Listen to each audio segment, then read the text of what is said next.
Well, we are very fortunate today to have two terrific attorneys from Fennemore Craig who graciously brought themselves here to answer some of these questions and to give you tools so that you can practice your business and serve your clients well. Bruna Pedrini served as chief counsel of the Civil Rights and Conflict Resolution section of the Arizona Attorney General's office. She's helped builders, developers, colleges, restaurants, large sports and entertainment venues, and hotels comply with federal, state, and local requirements and represents them in ADA and fair housing litigation. Alexis Glascock has worked in private practice as well as in state government. She has served as counsel to the president of the Arizona Senate and assistant to the general counsel of the Legislative Council. She has experience drafting and modifying legislation. She gathered experience at the federal level with the majority leadership of the Joint Economic Committee of the U.S. Congress. In that role, she selected witnesses to testify before the committee and authored a 3-volume series on the economic impact of women in the marketplace. So please help me welcome Bruna and Alexis.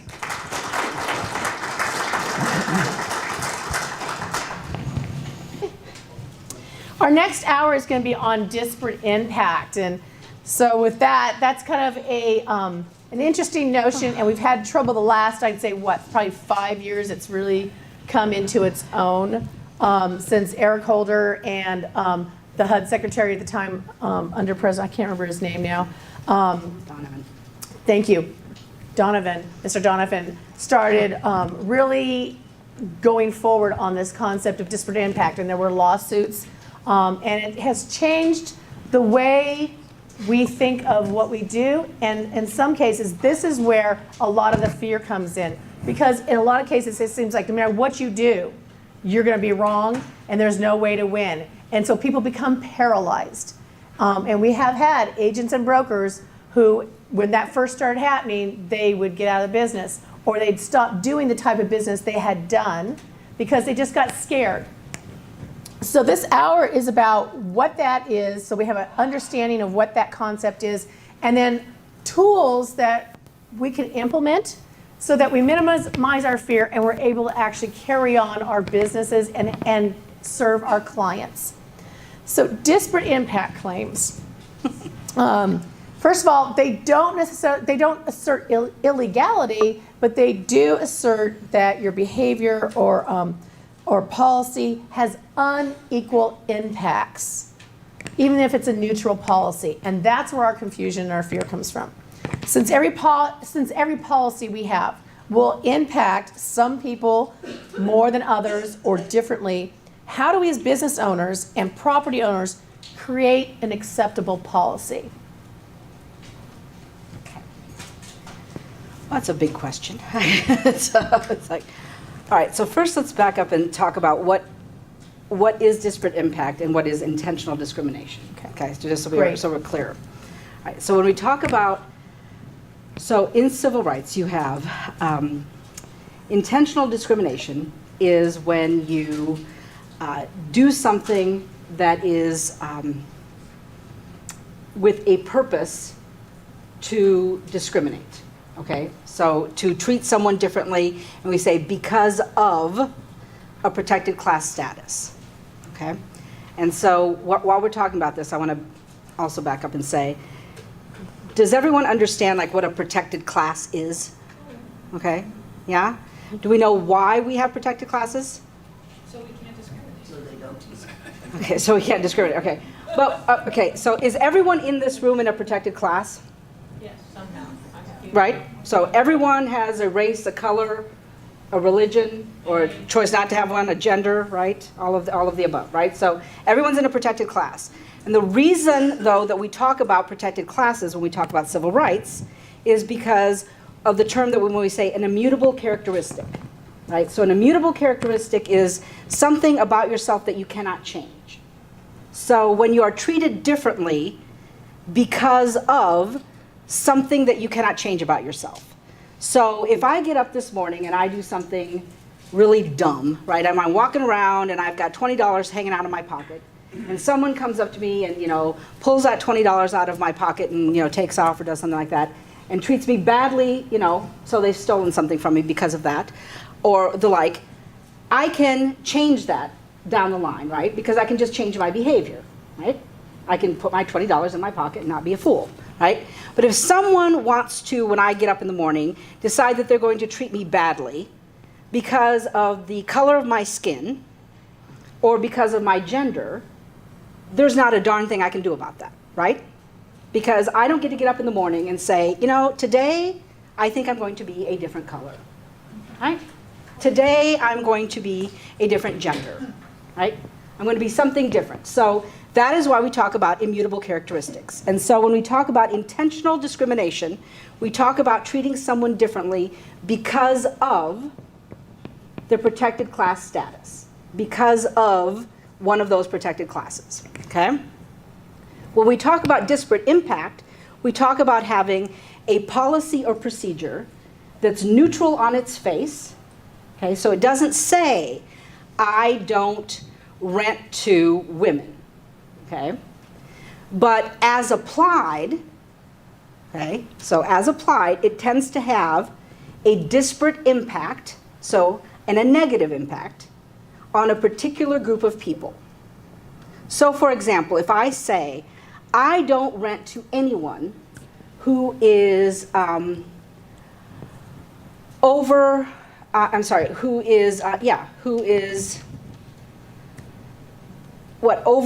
foot, who's over 5'4", okay? Okay? What group of people might I not be renting to? But what about a protected class? Men or women? Men, right? Do I intend not to, so I'm not saying I won't rent to men, right? But unless there's a good business reason why I'm not doing that, if I'm not renting to anyone over 5'4", as applied, that policy is really likely to keep out more men than women, right? Just because more men were more likely to be over 5'4" than women, okay? And you can do that on a whole number of different areas. So that's what we talk about disparate impact.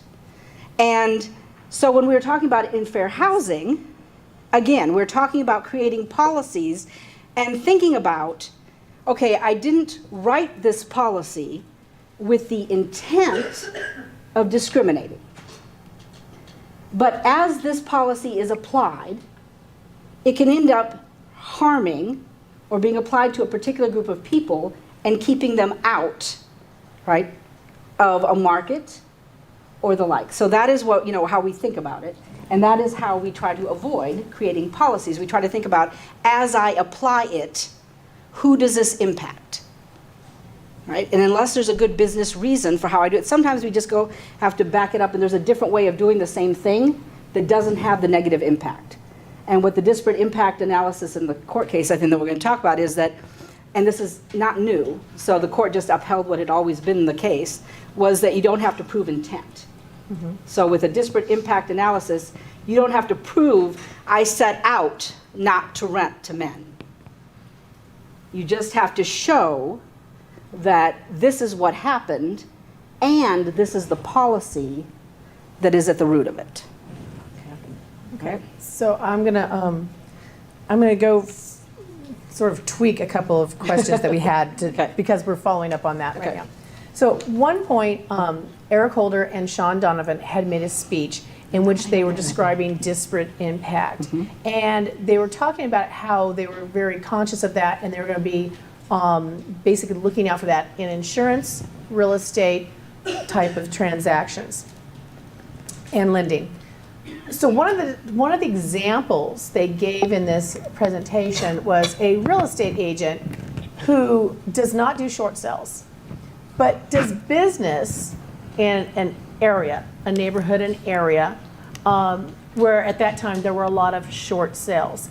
And so that agent says, well, I don't do short sales when someone comes to them, but I will refer you to someone who does do a short sale. Now for us, under RESPA, that's been something that we have done for a long time. We don't have expertise in that area, So we refer them to someone that we know does have expertise.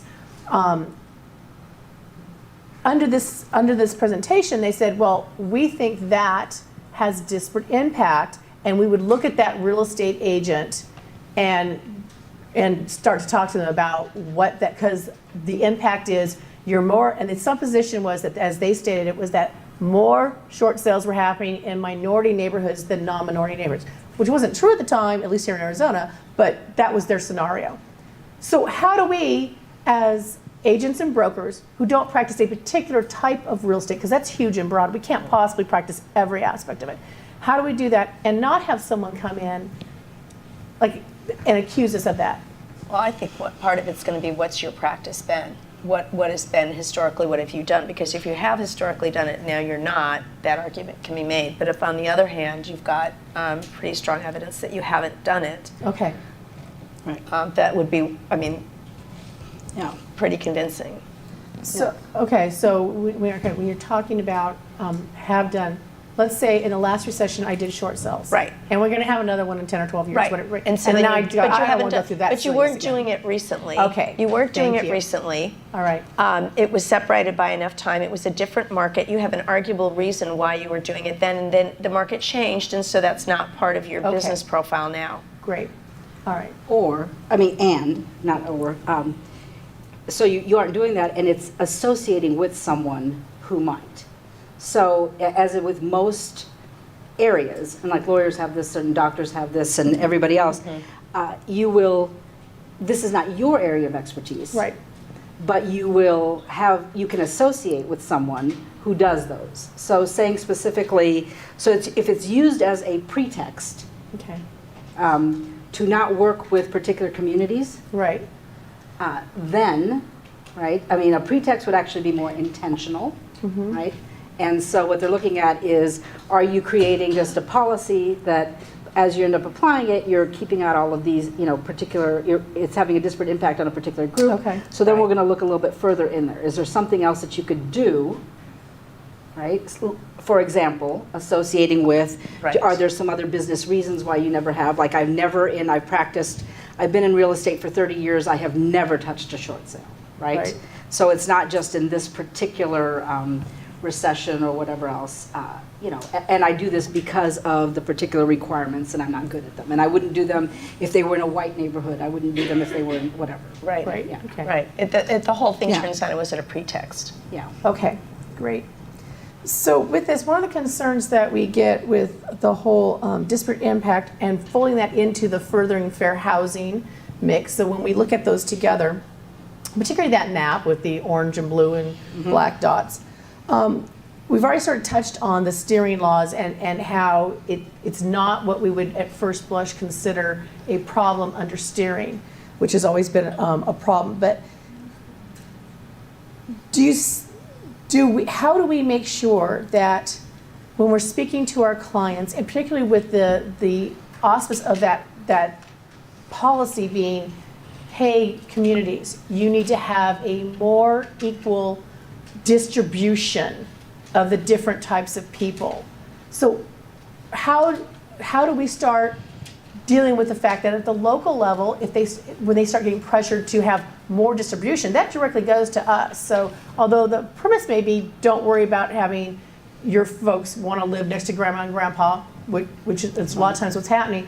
Right. But at our local level, they're feeling pressure to distribute more evenly that population, and we're caught at that local level trying to accommodate what that locale was.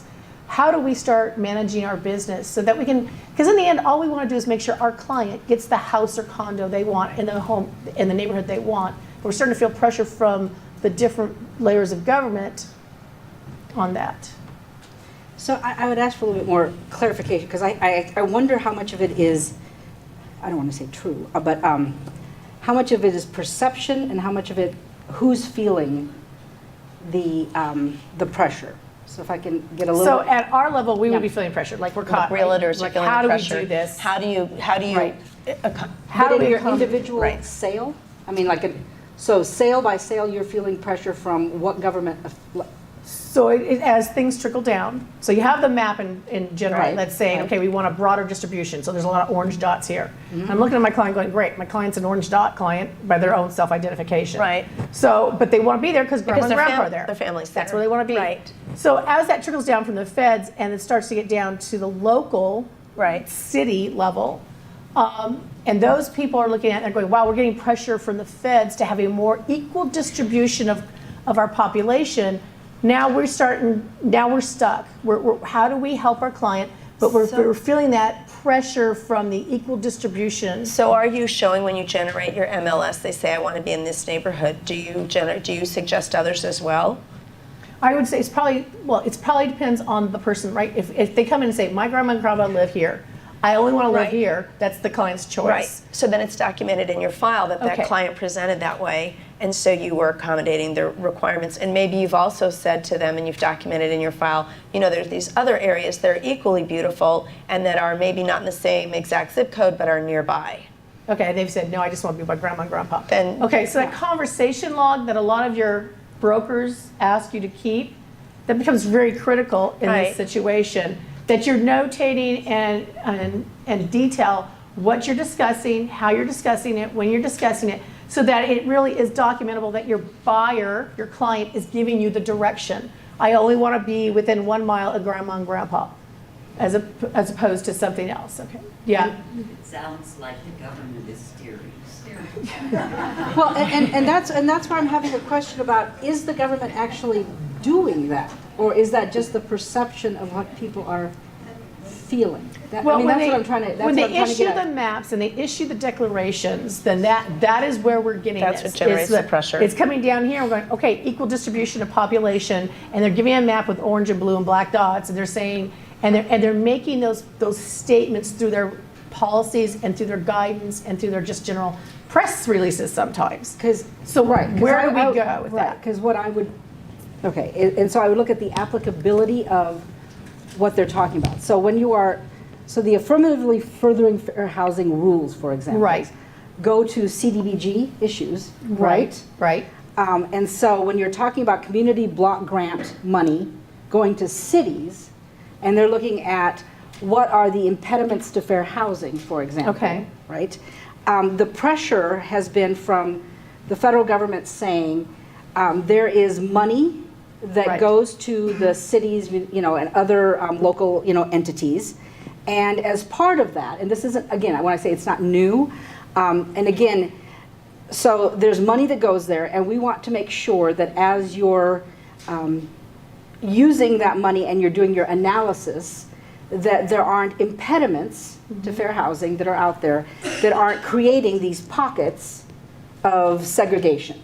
So if there are zoning rules, for example, and that's one of the things Okay. that the cases come up about, that kind of push people into where there's a disparate impact. Again, Right. that's why it's a disparate impact and not an intentional. Right. So part of what you're talking about are more intentional type of cases, right? Because if a person is saying, I want to live here, Right. that's an intentional act, Okay. right? When they're talking about disparate impact, you're talking about, is there a policy, something like zoning, funding, where are you putting your infrastructure dollars? Where are things like that going? And are those impacting where people are living? Does that make sense? So that is why I want to just correct if there's some misperceptions about where the pressure is coming from. Yes. Yeah, and so to take away some of your fear, if that's what it is that I don't think there's anyone saying you individual realtors need to tell people where to live. Okay? I mean, quite the contrary. I think it's don't tell people where to live. Okay? Give people options where to live. Don't try to, don't limit people in terms of where they live. So if I put myself back when I was doing the enforcement side, okay, because I've worn all those different hats, right? So if I put myself on the enforcement side, it would be, if someone brought that case in, you would be looking at it and going, okay, did you show them houses in a variety of different places, right? And if you said no, I only showed them in this specific little neighborhood here, the question would be, well, how come, right? And if you said, well, they wanted to live next to mom and dad or whatever, it'd be okay. If they said, and you guys have had this from all the other fair housing trainings, if they said, well, I only want to live by white people, or I only want to live by purple people, or whatever, right, or everything, you would say, well, no, as a realtor, right, we don't help with that, right? You'll need to do that all by yourself, right? That's right. So, and so again, you don't help with that. We'll show you what kind of house are you looking for, right? Not what kind of not what demographic person will be living in that neighborhood. And that's what those laws are about. It's not, so again, but the affirmatively furthering fair housing ones are more about when it's the government down, it's how are they using the money? And you guys aren't the recipients of the money, right? Right. I don't think. Well, unless, through those grants, sometimes we'll have DPAs, the down payment assistant programs. Right. For our buyers and things like that. Sure. So it does funnel down to our clients eventually, which is where we get pulled in and impacted. Right. In Okay. addition, I've talked to a couple of cities, to the person who's in charge of those type of programs where the grant funds are coming down. And they have indicated to me that they are conscious of the federal government and the furthering fair housing maps and that type of thing. They're getting the funds. They look at it as, and I had one guy say, I'm not sure how we're supposed to force individuals to purchase in certain areas that they don't want to live in. And I don't know that we can change our revitalization programs because they're putting all the money into revitalization, and that's just in a certain area of their town. Their town's not that big. The city's not that big, especially out here in the West Valley. Our cities, when it comes to, geographically they're large, but the old concentrated areas that need help. And what they're conscious of in the city is that's where we're putting our funds because that's where the funds need to go. And under this, we're really conscious, under disparate impact, we're really conscious that the feds may come after us at one point. So And that's now, different. So how does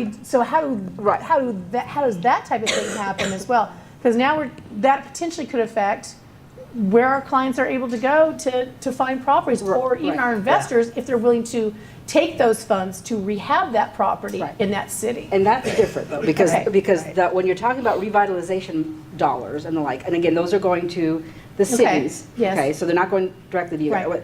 So those dollars, and that goes to the Texas case that you're talking about, which is the Texas the case that went up to the U.S. Supreme Court on disparate impact. It was a 2015 case that got everyone, all riled. Yes. So All over the place. Yeah, all over the place. Okay, and so really though, and again, it didn't.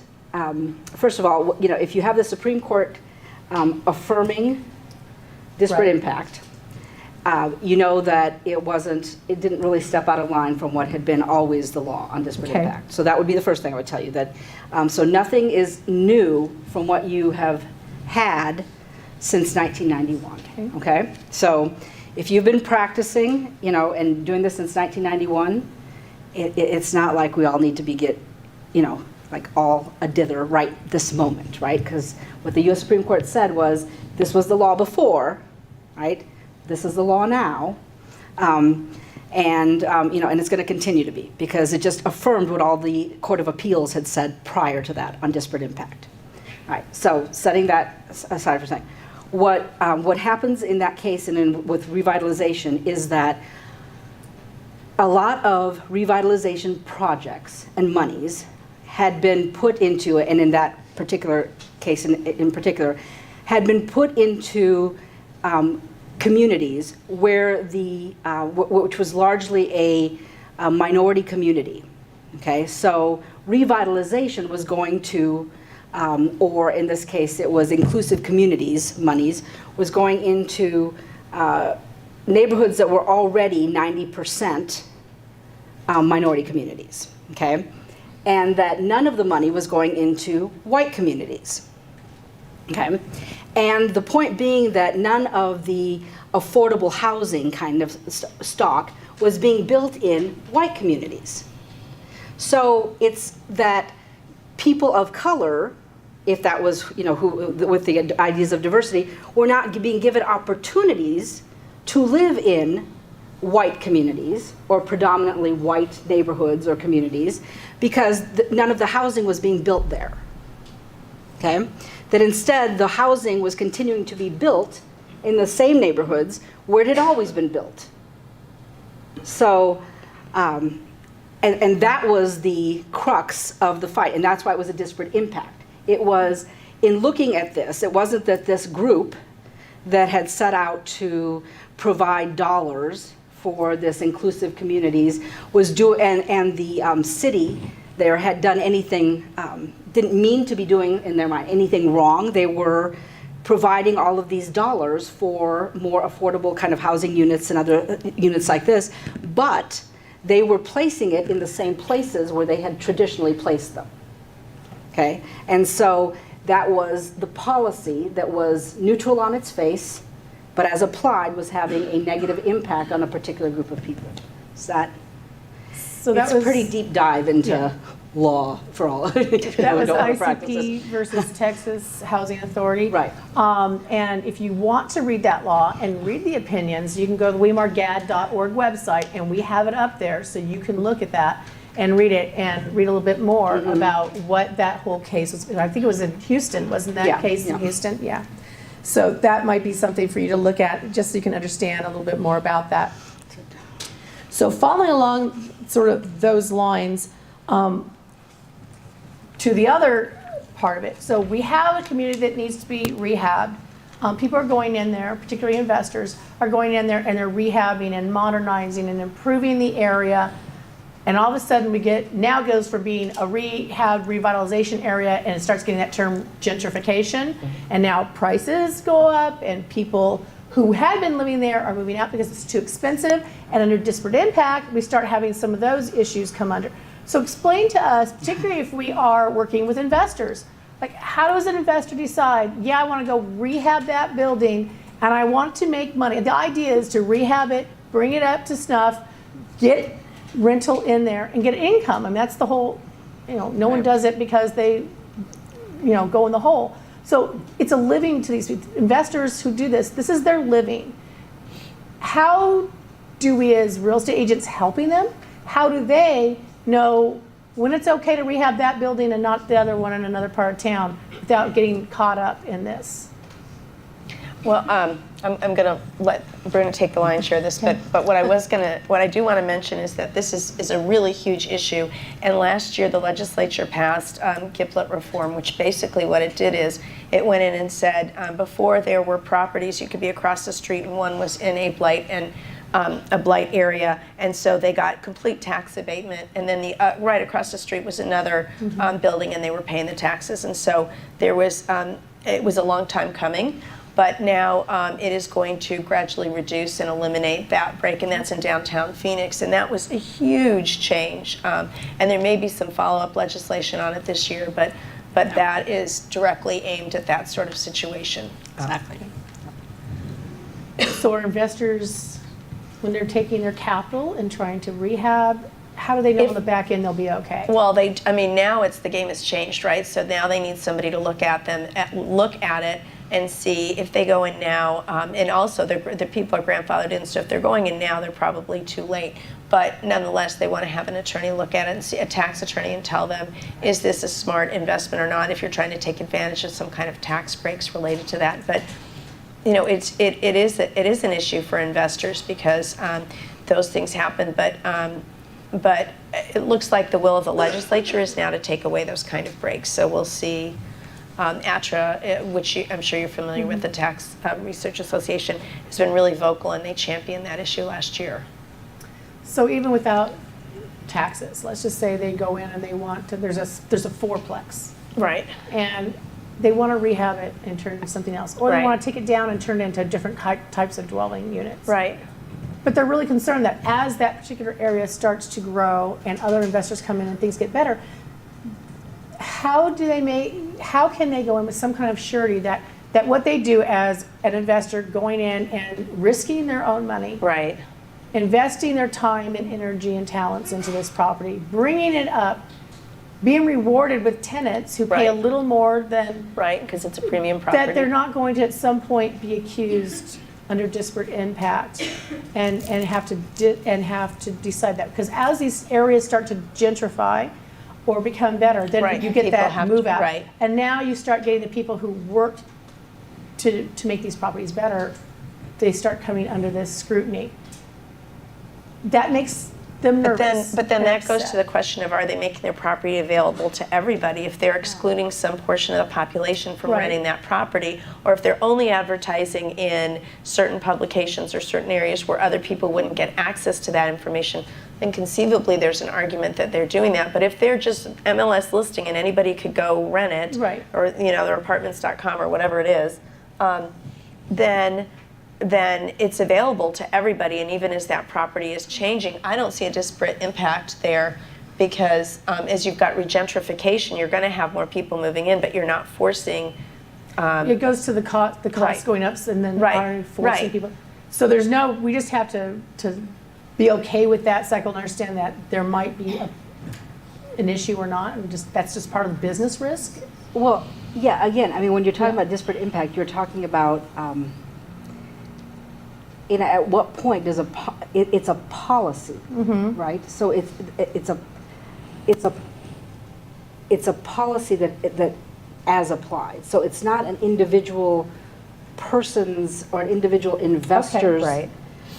purchase of property that Okay. will have the disparate impact. It will be the city's decision to allow that zoning, let's say, to be XYZ zoning in a particular area, Okay. to be, so Yeah. a disparate impact analysis, as it's looked at here, and under this line of cases, is policy, right? And so it's now for you as individual realtors, or as the investors, if you as an investor have a policy that you only invest in certain neighborhoods, you could have, then you could be subject to a disparate impact Which for our analysis, clients right? who are rehabbers, that's exactly what happens. They specialize in an area or neighborhood because they really Right. know it. They know what that clientele is. Sure. They know what that product is. And so for them, what you're saying is they should really start looking at other areas, not, Well, but if they're but they look at it as an expertise type of thing. But if their policy, okay, but Right. let's say, if their policy is, I rehab dilapidated buildings, Okay, right? Right. Is that, I mean, rundown, whatever. What- It's I mean, rundown a rundown- building stock, maybe even convert to additional other uses, whatever it is. But they take something that no one else wants, Mm-hmm. and they come in and they make something of it, something better than it was. Right. But they may specialize in an area or neighborhood because they understand that area, that product, what they know they're gonna get a certain number of brick, they're really good at brick buildings, Mm-hmm. and so they go to the area where the brick buildings are. It's a pretty small area, so. Right. Could that be interpreted as a I mean, policy? You're talking about raising prices. right, Yeah, exactly. eventually Right, raising Right, yeah. I mean, so basically, Yeah. you can, when you're talking about gentrification, I mean, you're basically Yeah. pricing certain people out, so. As you like, do that, right. yeah. Again, I wouldn't see a case against I don't see a successful case, let's say, against Okay. the individual investor. For Okay. that, it would have to be it'd have to be a really big investor to be able to go in and really To buy do up that, all those to properties. buy up a lot, And yeah, a lot of. show that there's a concentration in that area, and that they've raised the prices and they've forced that people one out. individual investor did It's that. almost, I think it would be very difficult to make that argument that they were Okay. intentionally or that there was a disparate impact from individual investors. Right, I mean, you could see where the city allowing that to occur, I mean, you might want to say. Through their programs, through their Right. tax breaks, or through Oh, their right, CDG. Right, but that's not the Could be, investor. right, could be, Okay. that could be that's what you would go after. Right, Okay. If you were right. making that lawsuit. And so that's the Right. delineation, like Right. the funding or tax break, that program is under scrutiny, not right, you, the investor right, for taking because advantage of I'm it. just, Right. exactly, I've gone into this area because it's an area I know I can sell my Yeah, product. Yeah, yeah, I right. mean, that's Okay. not a. thank you. Okay, Not like the condo conversions in Scottsdale and stuff like that, where they're taking the multi-housing and they're converting it to condominiums. okay, question is about the multi-housing conversion. You take something like an apartment building, you convert it into condos. Yeah, well, again, I think that is to the extent that there is anything that you can go after, that would be subject to that, to the disparate impact analysis, would be the city policies that promote because the investors don't just go in there because it's, there are incentives for them to do certain things, right? And so those are the policies that are the disparate impact, that would have the disparate impact, and that's what would be challenged. Okay, and just so that usually the disparate impact cases are brought by the Department of Justice, and not to say that I'm not seeing this particular Department of Justice like jumping out all over these. So, perhaps, but Okay. Yeah, but again, it would be the policies of the city that promotes those. Yeah, a macro than than a micro view. And so, for example, you're seeing this in lending in disparate impact Okay. cases. You are seeing that cities have now been deemed appropriate plaintiffs to go after, on the reverse side, to go Right. after lenders, right, for a lot of the foreclosures. That was the Miami case. Right. Yeah. So because there were so many, foreclosures, so that would be the flipping of the argument. So, and if you don't know what she's referring to, the city of Miami just went through a court case in which they were, and correct me if I'm wrong, but it was said, okay, the city can go after that lender for all of those REOs, and the impact, the financial impact it had on the city. We had a whole bunch of empty houses because you made loans that you shouldn't have made loans to people you shouldn't have made loans to. What that did in the decimation of our city was that we didn't have property taxes. That meant we couldn't provide services.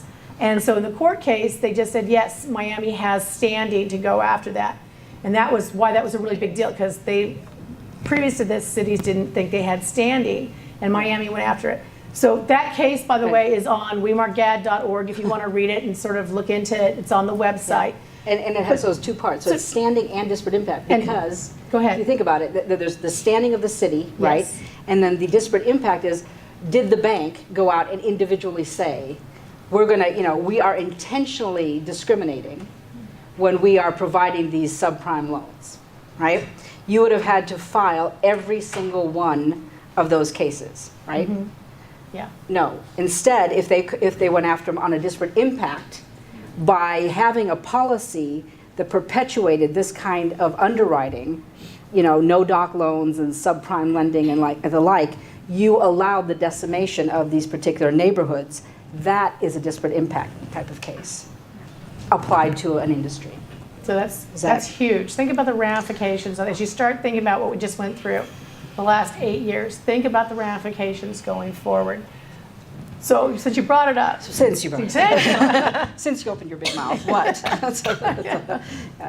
So when you start thinking about that, all of a sudden, because, well, let's just face it, and Florida was in the same boat as Arizona and some of those things. I mean, everywhere we looked, everybody in their dog spot was getting hit by this. We walked into whole neighborhoods all over the place. Yes. So all of a sudden the disparate impact is what you didn't like Arizona, you didn't like Florida, because that, from our point of view at the ground, going, well, every house was in some neighborhoods I would go through, and it was a ghost town. There were no people for blocks in some of those neighborhoods. So how do you see that actually in real life panning out without it being, okay, we're not going to do this. We're not going to do these. We're going to limit the type of loans we do. And so to very, very, right, down payment, very restricted, except that that's already under disparate impact. Been a problem with the Luther Burbank case, where they were very conservative just as a manner of the way they ran their bank, requiring down payments, and they only did 30-year fixed, and they were very conservative, and they didn't have foreclosures. They already got smacked upside the head for that under disparate impact. So now you have a lender who was very liberal who's getting nailed, and a lender who's very conservative who got nailed under the exact same disparate impact issue. How do you think how do you see that going forward for our industry for lending? That's a huge, that's where the fear comes in, right? I see someone who's very liberal, I see someone who's very conservative, they got smacked upside the head from the same policy. What do I do? Where am I going to go with this? For lenders? Yeah. And for real estate agents, because it's a parallel type Right. thing. But let's start with the lenders, because those are the cases we're talking about. Right. So since we're talking about lenders, so for lenders, it's a question of having a diversity of products and having products that make, you hate to say this, but make underwriting sense. Okay. So part of what happened with the first, round of all the foreclosures was stuff that you could have seen coming, and I think every realtor could have seen it coming, miles away, where you had, and sometimes in the name of fair housing, pretending to give loans to people that were, where there was no justification for a loan, and which is not in anyone's best interest. So, and that's why that's predatory lending, because you are, and then on the other side, it was providing, loans for very qualified people at incredibly high interest rates. So, all of those were incredibly Right. negative. And then there are, and if you have only 30-year mortgages with, I wouldn't say that's just conservative. I would say that is probably exclusive in that it's not allowing for, it's not, your basic VA loans or other things like that aren't in their package then at all. So who is it that they're, lending to? Yeah, and in this right? case, it was a So- small private bank, so they're a portfolio lender. So what they're worried about is, I remember, yeah. things go south and our bank goes under. Right.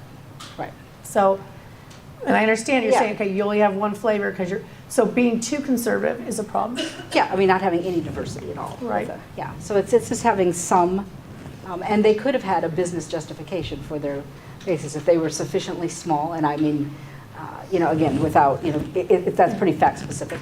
Right. So, Okay. Yeah. All right, so when our lenders are looking at this, then they're looking at sort of that we have more than just the very, very strict requirement. But we also have, if we go to the more liberal requirements, we have to be better qualifying. So it comes to That's it. yeah, qualifying. no requirements. That's really what that Or is. no requirements, Right. right. Liberal requirements are one thing, but none. None, Right. yeah. Right. No doc, no income, no. Right. Just come in and just say, Right. hi. Well, I know at one point it right? was, can you I'm find a breathing, mirror? can I have a loan? Right, Sure. right. Exactly. Yes. Might have been a problem. Yeah. Okay. It's like, no. Yeah. All right, so now translating that so everything we've talked about today, fair housing, ADA, the effects of disparate impact.